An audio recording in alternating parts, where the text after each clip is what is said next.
എനിക്ക് പിന്നിൽ കാണുന്ന ഈ വീട് ഒരുപക്ഷേ നാളെ രാവിലെ പ്രഖ്യാപിക്കപ്പെടുമ്പോൾ മുഖ്യമന്ത്രിയായി കേരള രാഷ്ട്രീയത്തിൽ നിറഞ്ഞു നിൽക്കാൻ പോകുന്ന വി.ഡി. സതീശന്റേതാണ്. അല്ലെങ്കിൽ പറവൂർ എം.എൽ.എ എന്ന പേരിൽ ഒതുങ്ങാൻ പോകുന്ന വി.ഡി. സതീശന്റെയാണ്. 11ാം ദിവസം നാളെ വിധി കാത്തു വീണ്ടും രാഷ്ട്രീയ കേരളം നിൽക്കുമ്പോൾ എന്തുകൊണ്ടാണ് കോൺഗ്രസ് ഇത്രമേൽ വലിയ ഒരു തോൽവിയിലേക്ക് പോകുന്നത് എന്നുള്ളതാണ്. പാർട്ടിക്ക് മുകളിൽ വളർന്ന നേതാക്കന്മാരായി ആർ.സിയും കെ.സിയും വി.ഡിയും മാറി എന്നുള്ളതിൻ്റെ ഉത്തമോദാഹരണമാകുന്നു എന്നുള്ളതാണ്. സാധാരണ പ്രവർത്തകർ, ജനങ്ങൾ എല്ലാം വന്നിരമ്പി കയറുകയാണ്. ആർ.സിയുടെ വീട്ടിലേക്ക് കയറുമ്പോൾ തൊട്ടടുത്ത് മുഖ്യധാരാ മാധ്യമങ്ങളിൽ കാണിക്കുന്നത് എന്താ? വി.ഡിയുടെ വീട്ടിലെ ജനക്കൂട്ടം. വി.ഡി. സതീശന്റെ വീട്ടിലെ ജനക്കൂട്ടം കാണിക്കുമ്പോൾ തൊട്ടടുത്ത സ്ക്രീനിൽ ഇടം പിടിക്കുന്നത് രമേശ് ചെന്നിത്തലയുടെയും കെ.സി വേണുഗോപാലിൻ്റെയും ഒക്കെ വീടിന് മുമ്പിലെ ജനത്തിരക്കാണ് എന്നുള്ളതാണ്.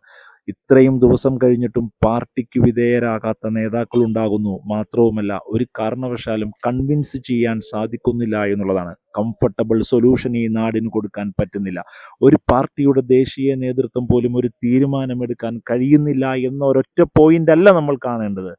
ആ ഒരൊറ്റ പോയിന്റിൽ നിന്ന് മാറി നേതാക്കന്മാരെ കൃത്യമായി കൺവിൻസ് ചെയ്യാൻ പറ്റുന്നില്ല എന്നുള്ളതാണ്. പേടിച്ച് ഓരോ നിമിഷവും കടന്നു കഴിഞ്ഞു പോയ ഹൈക്കമാൻഡാണ് നാളെ രാവിലെ കൃത്യമായി 16ാം നിയമസഭയിലെ UDF മുന്നണിയുടെ നിയമസഭാ കക്ഷി നേതാവിനെ, ഈ സംസ്ഥാനത്തിൻ്റെ മുഖ്യമന്ത്രിയെ പ്രഖ്യാപിക്കാൻ പോകുന്നു എന്നുള്ളതാണ്. എന്താണ് ഹൈക്കമാൻഡിൻ്റെ ഏറ്റവും വലിയ ഭയം? ആർ.സിയെ പ്രഖ്യാപിച്ചാൽ വി.ഡിക്ക് വേണ്ടി, കെ.സിക്ക് വേണ്ടി പാർട്ടി പ്രവർത്തകർ തെരുവിലിറങ്ങുമോ? വി.ഡി. സതീശനെ മാറ്റി നിർത്തിയാൽ ഏതെങ്കിലും രീതിയിൽ മറ്റു രണ്ടുപേർ ഇറങ്ങുമോ? ഇനി കെ.സിയെ പ്രഖ്യാപിച്ചാൽ സതീശൻ പക്ഷം ഈ തെരുവ് യുദ്ധക്കളമാക്കുമോ? ഏതെങ്കിലും ഒരു പാർട്ടി പ്രവർത്തകനെ കൊണ്ട് അത് തടഞ്ഞു നിർത്താൻ പറ്റുമോ? ഈ ജനങ്ങളെ കൺവിൻസ് ചെയ്യാൻ പറ്റുന്ന, കംഫർട്ടാക്കാൻ പറ്റുന്ന സ്വരമുള്ള ഒരൊറ്റ സംസ്ഥാന നേതാവിനെ പോലും ഹൈക്കമാൻഡ് കാണുന്നില്ല എന്നുള്ളതാണ്.